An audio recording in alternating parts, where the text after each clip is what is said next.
What's up, guys? I'm at Lowe's. I intended to buy a charcoal grill, and as typically the case, I decided to upgrade. And I bought a combo charcoal propane grill and all the fixings to go along with it. Spent way more money than I thought I was going to. Anyways, wanted to talk to you guys about mentoring and sort of a little bit about the importance of choosing a person who will be your mentor, or what I call consultant, somebody who really is thoughtful and insightful and pragmatic to kind of model yourself after, particularly if you come from a place where you were surrounded by people who you do not want to emulate, right? That you want to do the exact opposite of. And on that point, having bad examples around you can be effective as well, because if I do the exact opposite of what these people are doing, positive things will be the result. That was sort of my childhood. But one of my the great mentor of my life was my grandfather, Chick Mensching. Real name is Wilfred, went by the nickname Chick. And he was a very accomplished guy. You guys probably know he was a Marine. He fought in World War II and was a POW for a long time in World War II. And after retiring from the Marine Corps, he went into banking and had a 9th grade education, but worked his way up to become a president and CEO of a bank. And he was very actively involved in the community. He was not a wealthy man, but he was sort of a philanthropist. He was involved in everything. Lots and lots of boards and committees. Sound familiar? Anyways, and so I modeled myself in a lot of ways after my grandfather. He was involved in everything, every challenge in the community, every opportunity in the community.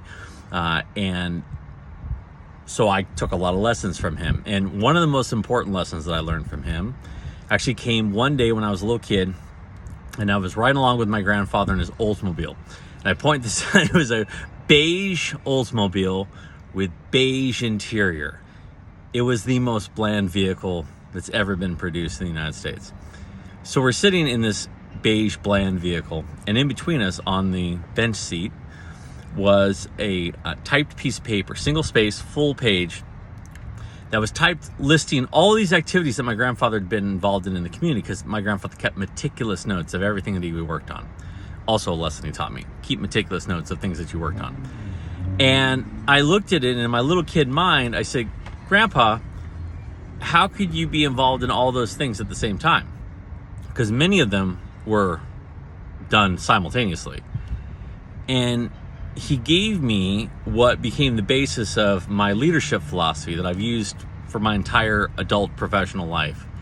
And this is what he said. He goes, listen, there's lots of opportunities out there, and there's lots of challenges. In order to understand those opportunities and challenges, what you have to do is you have to go to the front line. And you need to talk to the people who are dealing with those challenges, or haven't realized their potential because of the opportunities that haven't been taken advantage of, right?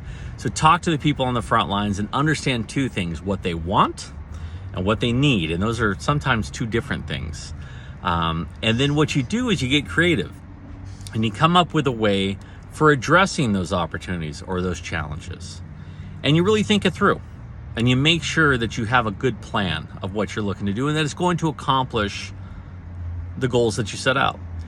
And then you go convince, and you surround yourself with really good, talented people. That is, people of strong moral character who have talents in the areas in which you need talent, who are bought into that vision. So you have to surround yourself with good, talented people who are bought into that vision, and then you let them do their job.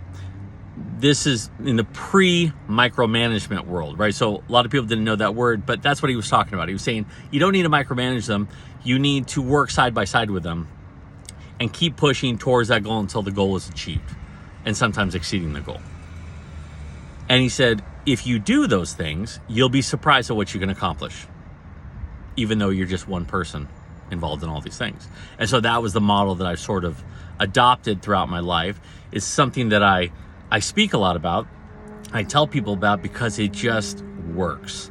And so I'm sharing that with you today because it just works. And so if there's some challenge in your life or an opportunity in front of you, do those things. Understand it from multiple perspectives. Get creative. Come up with a vision for it. Surround yourself with good, talented people who are bought into that vision, and then let them do the job. Work side by side with them and push until the goal is achieved. Okay? Bye.